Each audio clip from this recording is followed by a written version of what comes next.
Welcome children, take out your history book, chapter 7, The Great Uprising. Today's topic is why did the uprising fail? The uprising of 1857 failed due to many reasons. Number 1. Neither all parts of the country nor all sections of the society supported the uprising. Many Indian rulers refused to help the sepoy.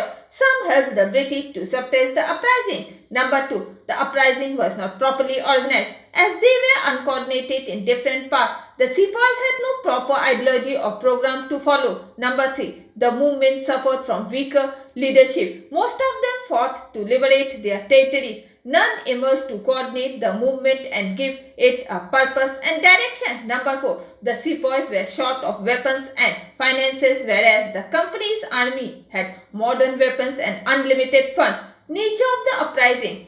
British historians referred to as a sepoy mutiny, in which few sepoys of the English East India Company revolted. The greased cartridges dissatisfied the sepoy. The uprising began as a sepoy mutiny and was supported by many people. The peasants and artisan participation made the uprising widespread and popular. The uprising was characterized by Hindu-Muslim unity. Both the communities fought together.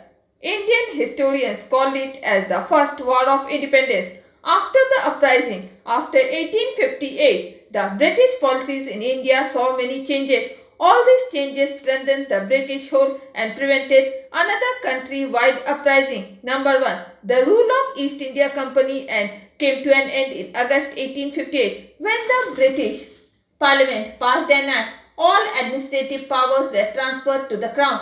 Policies concerning India were framed by the British government. Direct responsibility for ruling India was accepted by the British government. Number 2. The Act of 1858 was appointed to manage affairs in India by a minister of the British cabinet. He was called the Secretary of the State, who was assisted by an advisory body called the Indian Council. The Secretary of State was responsible to the British Parliament. Number 3. The functioning of the government in India made changes through the Act of 1858. The Governor General who headed the Indian government was appointed by the Crown and was given the title of Viceroy. His work was to report to the Secretary of State in England and was held by Executive Council and Legislative Council. Number 4. The rulers of the princely state was given assurance by Queen Victoria and their territories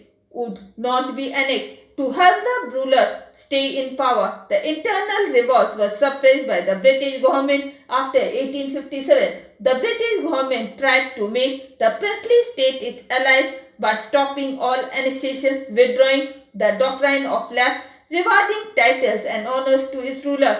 Number 5. The Queen promised not to interfere in the social customs and religious beliefs of the people. Number 6. The policy of divide and rule was followed by the British. During the uprising, both the Hindus and Muslims fought together. This unity strengthened the British and so failed to strengthen their rule by creating a divide between the two communities. Changes in the army.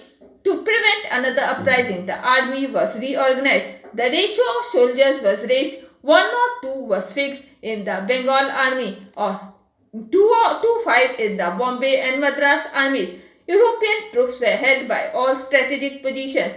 European troops had the artillery. Indians couldn't become an officer. The concept of martial and non-martial races was created. People from all races were recruited in the army. The places where the uprising was strong were declared non-martial and were kept out of the army. And with this, I am ending my today's class. Goodbye.